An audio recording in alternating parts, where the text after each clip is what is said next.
The umbrellas make the light source larger and therefore softer. A softbox will do the same thing, but with more control. We produce two sizes of softbox, and both of them work in exactly the same way. The softbox fits directly on to the flash unit. Inside, there's a diffuser clipped in place, and this helps soften the light so that by the time it reaches the front surface, it's very, very even right across the whole of the face of the softbox. This gives us a light source that is not only very soft, it's also very controllable.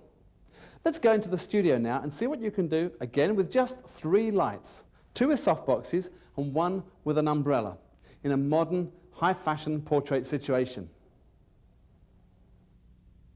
Soft light with more control. Let's think about softboxes and their use in this set.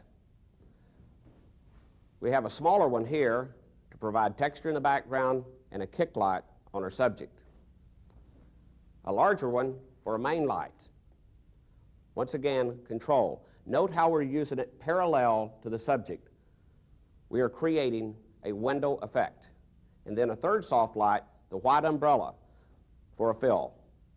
Remember that an umbrella is the perfect fill because it's both non-directional and non-specular. With these 3 soft lights, we not only have a wall of light, we have control.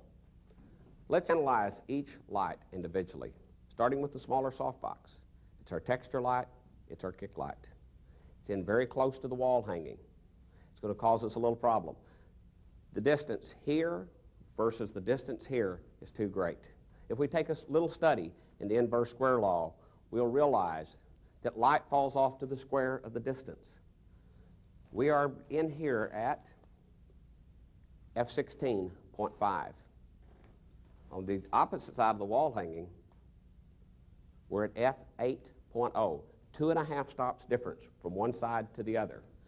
Simply moving this light back changes the relative distance. Now we're here versus here. I'm going to take it forward just a bit. I'm going to feather it in so we can also get a kick light. We're going to now hit right there, good. 80.5 and 56.5, one stop, just like our subject will be. We're averaging F8, 8.5, 56.5, F8. And why is that important? Because we're going to set our main light one stop brighter.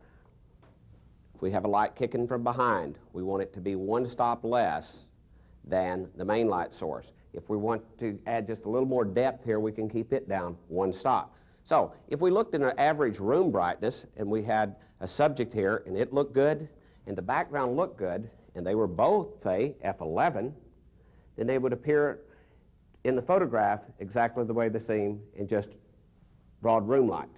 In this case, because we're going to put one stop more on the subject, this will drop back one stop darker, give us a little more depth.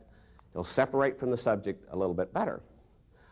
So when we meter from here, we're going to pick up F8. We've got F8 here. So let's walk forward and let's check our main light source. We're going to be using a couple. So we are on this side where we're going to have one of the people.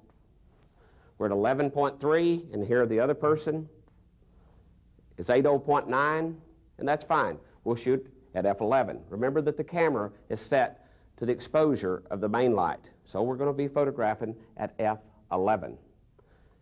F8 kick, F8 into the background. And finally, we'll set the output of the fill at 5.6. 2 stops difference between the fill light and the main light. And we said earlier that we wanted this to fall off just like the subject. However, it fell off a stop. But remember, with the wall of light, we're going to have to bring a reflector in. So we will bring the ratio up to 1 stop less. Fill is at 5.6, F11, the backlight is at F8, the reflector's going to balance.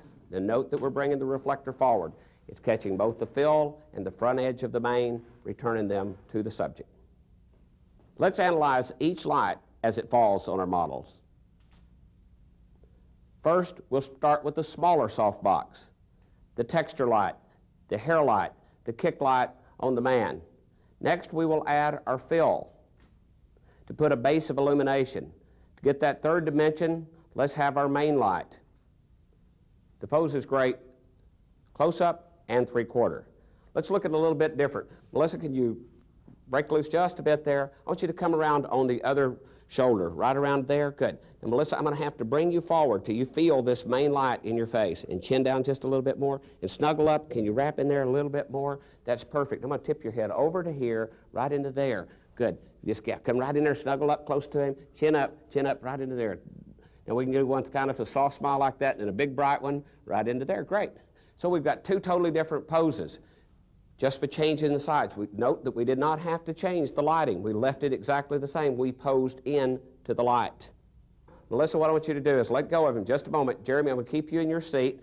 Melissa, if you can stand up just a moment, come around to this side. What I'm going to ask you to do is just lean on his shoulder. Just bring, there we go, good. And bring a hand up into here. Perfect. That's perfect. Now tip your head right there. Once again, we've got to bring that light into your eyes. Jeremy, I'm going to bring you into here. There's a perfect pose. Brother, sister, father, daughter, whatever. Jeremy, if I could get you to stand up just a moment and move both of the chairs to the side. Thank you. Melissa, I'm going to step you forward just a little bit. And note how I'm just going to walk her into the light. Back up just a little bit. And walk in. See, I'm just watching the hair light. I'm watching the main light source. Very, very nice. Jeremy, if you'll come right into her. Melissa, you'll turn into him. Note that we are cross-lighting her. We are front-lighting him. And Melissa, I'll turn your head back over here. Now we're short-lighting her. I'm going to bring your head a little bit closer in. Jeremy, tip in close to her. Melissa, cuddle into him just a little bit more. That's perfect. Right into there. We're doing really good. Now, when we go up a little bit closer, we're going to grab into, Jeremy, if you'll bring both hands around her, right around her waist, right into there. Now, that's a nice pose. And then we're going to lean her back just a bit. Stay with her. A little higher fashion pose. Melissa, can you tip your head down? Okay, good. Right into there. Now, one bright smile. Here we go. Good. Okay, Melissa, relax just a bit. I'll tell you what I want you to do. Just to hide that arm a bit, why don't you go underneath his coat? Jeremy, I want you just to cuddle her a little more gentle this time, right to here. Melissa, I'm going to bring you around, chin down. Jeremy, I'm going to bring your head right in there, right to there. Perfect. Melissa, tip into him just a bit more and snuggle. Now, when we go for that high fashion pose, you can start leaning her back, lean back, lean back, lean back. Good. Right into here. Perfect. Now, Jeremy, I'm showing a little bit too much of your back, so I'm going to turn Melissa toward me. You just walk away. Loosen up just a little bit. Loosen up on her. Bring your hands a little bit closer into here, right into there. Good. Melissa, we still have to favor that light. Perfect. Absolutely perfect. Jeremy, can you turn her around a little bit more? You're hanging with me. Note that wherever we turn that pose, it's still good because it's a great pose of them. What could you do? You could also change camera angles to pick up each and every look. Relax just a moment. Melissa, I want you to turn around back into him. Can you fold your arms right here? Good. Perfect. Now, can you pull her a little closer in there? Okay, now bring your hands up on her shoulders. We're going to do more like a brother-sister pose, a nice squeeze in there, right there. Good. Perfect. Melissa, I'm going to bring your head down. Can you kind of tip toward me a little bit? Melissa, right into there. Good. You're going to turn away from the light right there. Jeremy, match in. Once again, you can crop it where we are, or you can go in real tight. Melissa, I want you to kind of hold your pose. Jeremy, if you can go back to the wall. I'm going to direct you over. We're going to actually illuminate Jeremy with the back softbox. Can you kind of catch your hands in your pockets? Right into there. I'm going to move you this way just a little bit. Great. Right into there. We'll just use a nice split light on him. He's just the background. We're going to come up about 3/4 on Melissa. He's looking right at her. Never had to change a light. We're absolutely perfect. Jeremy, if you can bring your eyes right to here. Melissa, let that smile relax up just a little bit. Even go to a bright smile right to there. Good. A simple 3-light setup. Soft light with control. A smaller softbox, a larger softbox, and a white umbrella. Very simple, but very high fashion.